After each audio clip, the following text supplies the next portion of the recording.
Hello and welcome to the home of Snowrunner News. I'm UK Gamer 808 and I take you through the latest Snowrunner news and everything what's going on. So what's going on today?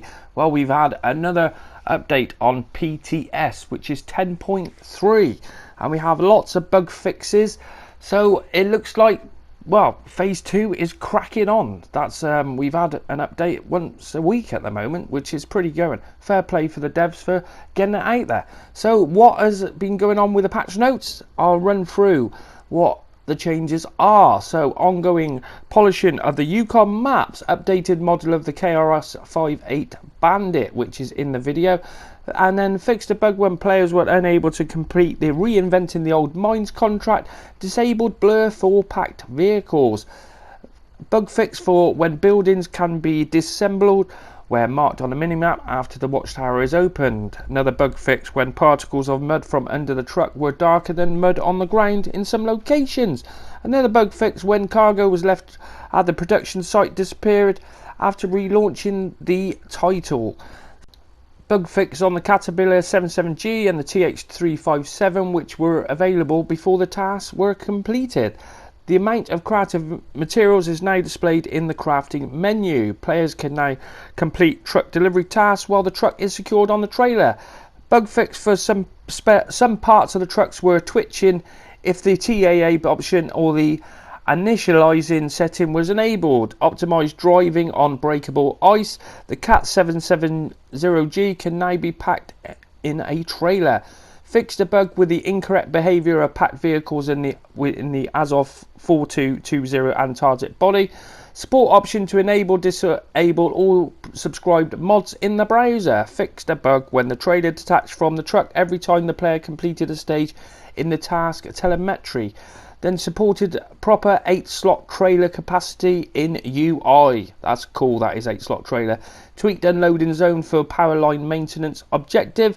Fixed a bug when players could not find medium pipes in the Yukon region to complete the factory reservoirs contract. Added an option to choose input type for steering wheels. So that's all the bug fixes for the PTS. Now the PTS is the public test server for those who don't know, and is only available on PC at the moment. Well, it will be. It might be changed when we get next generation, but at the moment it's all PC. So this determines on the outcome of phase 2 when we're going to get it. So we're on the 3rd update now, so it's looking pretty good. We're not going to be waiting too much longer. Now the next thing I've got to tell you is that console mods. Well, we know a few of what mods are coming now, and I've started doing a little list on what we know is coming, and some which have been put forward, and was asked to tell the community that thanks to the beta modders we have already improved some maps and trucks to be available when console mods launch. So that's great news. We can confirm today that maps are definitely coming to consoles, and they're coming on launch. So you can't be bad about that, can you? That's fantastic news. I knew a lot of people weren't sure whether we were going to get maps, and we are. Now, I have been trying to find out which maps they are, and as soon as I know, I will let you know. Now, the question about mods working in multiplayer keeps arising, and it was confirmed that they will work the same as PC. Now, some of the mods on PC only work in single player, but that's going to change as time goes on. So they will be all working eventually on console. You won't have to worry about that. And the other one what keeps coming up is paying for mods. Now, all these mods you won't have to pay for. They're part of the game.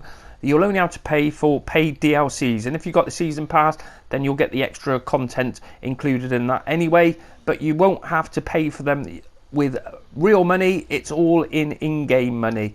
Now, some mods will be a little bit more expensive, some will be cheap. It's just as simple as that. Every pack will be a little bit different, as I've noticed that with quite a lot of modders, where some are quite expensive, some are really cheap to get upgrades, and some have got all the upgrades unlocked. So it's going to vary on mods, really. Now, as soon as I have confirmation about exactly which mods we are getting on launch, I will let you know, and the same with which modded maps we will be getting on launch. Still no release date for console release yet, but it's getting a little bit closer, because we've had update 10.3 on the PTS. Now, the biggest update we got to is about 7.7, I think it was, or 0.6, so it is getting close. It might be a few more weeks away, but we'll just have to see how the testing goes over the next few weeks.